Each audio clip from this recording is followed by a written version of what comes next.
So where did it start? Well, I'm asked that question a lot of times these days. I guess later in life you get asked the question, where did you begin this business? I'm going to take it all the way back to where I was 8 years old.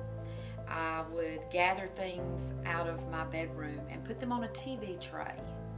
And I would bring that TV tray to the end of the driveway and flag people down as the cars went by and entice them to buy from my TV tray items out of my room. I guess you can say that selling has always been sort of in my soul. So fast forward from the days that I was standing at the end of my driveway making sales off the TV tray, and we'll go all the way to after I had my 2 children. In 1999, I decided to open my own business. I took the plunge, I took the risk, and I opened up a store. That store name was Dara's, and I remember the very first product I received for that store was in a box, a small box, and it came in the mail, and it was jewelry parts, and it was beads and crystals, and I remember getting that box and was like a child at Christmas or in a candy store, and I put it down in the middle of the living room and opened it up and started designing jewelry right there on my living room floor. And that was in 20 years ago, and I'm still doing that today. And I sold all kinds of things and built many relationships 20 years ago that still walk through the doors today. And I think that's very special. In fact, some of those same women have brought in jewelry that I made for them 20 years ago. And they'll bring it in and say, do you remember this piece? Do you remember that? You made this for my first date, or you made this for my wedding, and they still have it. And how special is that? What a friendship we built around jewelry. So then fast forward through many years after that, that business sort of went away after several years. But then again in 2013, I was like, I miss the people. All along the years, I still sold jewelry and made jewelry out of my home and at various events such as that. But then I missed seeing the people every day. And I thought, well, it's time to get back to the people. So in 2015, I decided to do it again. But this time I thought, you know what? I've learned a lot along my life through the years, and it's not about Dara anymore. It's about the people and making people happy and giving to the people, be it your heart or beautiful things or what you can give. So I thought, well, what could I call this business? Well, I remembered a lady that I met 2 years before in 2013, a homeless lady. And I met her on a cold day in December in New York City, and her name was Rosalie. But let me just say that Rosalie made an impact on my life, so much so that the vision and idea behind what Rosalie stood for was just to keep giving and to keep being a friend and to keep sharing love. So what better name could it be than that image and that vision, but Rosalie. So that's what I named my business, and that was in 2015. And I started doing that out of my own home. So I started selling jewelry in my home and even clothing. I had some of the same vendors that I use now that we have become friends, in fact, very good friends. I was buying their clothes way back then, selling it out of my home. And we continue to have a relationship today.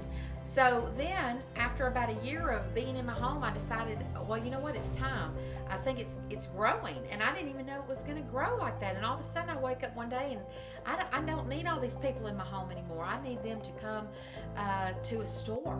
So I was very fortunate. I started calling around, and I called my friends, and I said, I need a space. I just need somewhere to put my jewelry and a few odds and ends. And I found a space that was perfect. It was very small. In fact, it was probably around 500 square feet or less, in fact. And a friend of mine I called had a vacant room in the very back of a new, beautiful store or mall that he was putting together. So I went ahead and I rented that space from him, and I opened up my new storefront, not anymore Dara's, but now it's Rosalie. So that began 2 blocks down the road. It grew so fast that in 2 months we knocked a wall out and we doubled the space. And 10 months later, it was growing so big we had to move, and we moved 2 blocks up, and we opened up a 1,500 square foot space. And 10 months after that, we were growing so fast and so unbelievable that we are now in the spot where we had to move to then. So only 2 short years, we went from about 400 or 500 square feet to over 5,000 square feet now. And that's where we are today. So I say all of those things because a lot of people want to know where we came from, where I came from, how did I learn all this, what started the jewelry business. I still sell the jewelry that I make. It's called Rosalie. It's the Rosalie jewelry line. I still sell that. And we have a store full of beautiful things, clothing, jewelry, accessories, just all the items that I believe in my heart bring women together to have that common bond, and it brings friendships together. Yes, it's beautiful things that we put on our bodies to make us look and feel good, but what really this is all about is the journey that comes with all of that. So when the people walk in these doors, they walk in most every time with a smile, and we want to make certain that they leave with a smile.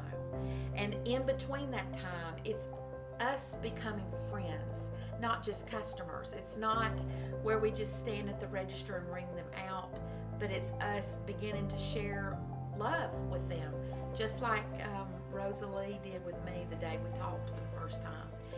So we tie all of those years in together. I go all the way back to when I was 8 years old in the driveway of my parents' house. And it wasn't about the money. It was more about whatever goes along with selling, which in my mind and heart is the building of relationships. And those people stopped, and they got out of their car and they bought stuff, whether it was just to be nice or not. It was a good thing, and it started friendship. And from that day forward, almost 50 years later, still selling, still smiling, and still greeting the people